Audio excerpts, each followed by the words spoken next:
The laughter was loud, too loud.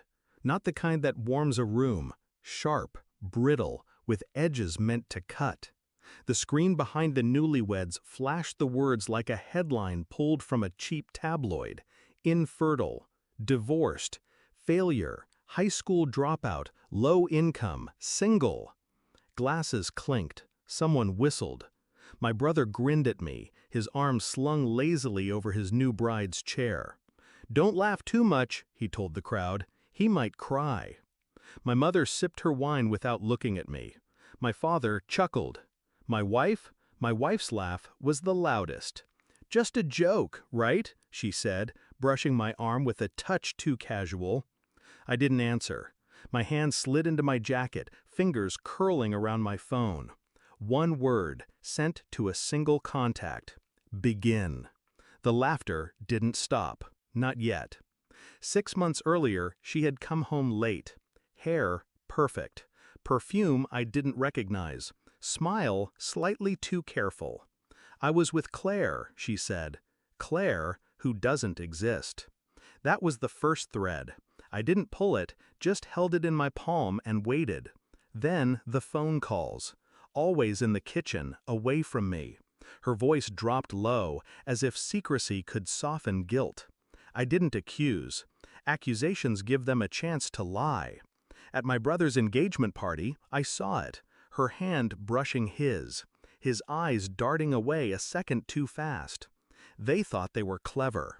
That was fine. The truth grows better when it ripens in the dark. I began with her phone bill. Numbers repeated at odd hours.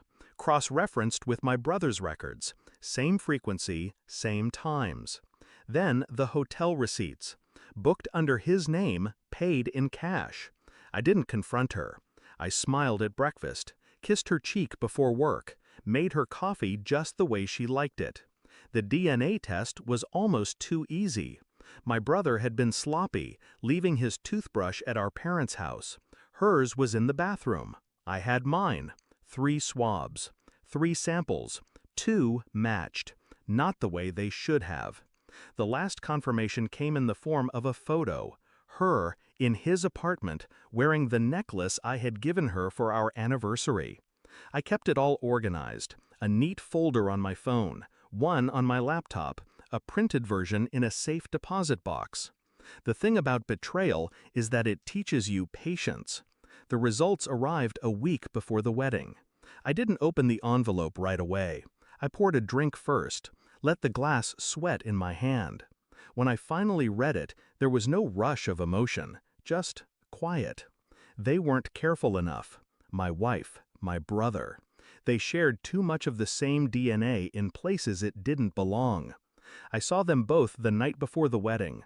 She hugged me. He clapped my shoulder. Their eyes held no guilt, only the arrogance of thinking they'd gotten away with it. I decided the reception would be better than a private confrontation, more efficient. The slideshow behind them shifted. Not the one they had prepared, not the photos of vacations or childhood. The first image, a phone bill with both their numbers highlighted. Laughter died into murmurs. The second, hotel receipts, dates circled in red. The third, the DNA report, side-by-side comparison. A note in bold, 97% genetic match, siblings. Not siblings by blood, but in the most humiliating way possible. Gasps spread like fire. My brother's smile collapsed into something brittle. My wife's face drained of color. "No," she whispered. I didn't speak. I simply scrolled on my phone, and the screen behind them followed. A photo of her in his apartment, my necklace on her throat, his shirt on her back. Silence.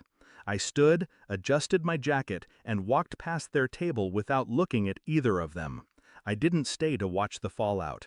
Voices were rising when I reached the parking lot. Someone shouted my name. I didn't turn. The night air felt sharper than it had in months. Revenge isn't loud. It doesn't explode. It seeps, slow and cold, until the one who wronged you understands exactly what they've lost. By the time I reached my car, I knew I would never speak to either of them again. Family is supposed to protect you. A spouse is supposed to stand beside you. They stood together. Now they can fall together. I drove away without looking back, and for the first time in a long time, I felt nothing.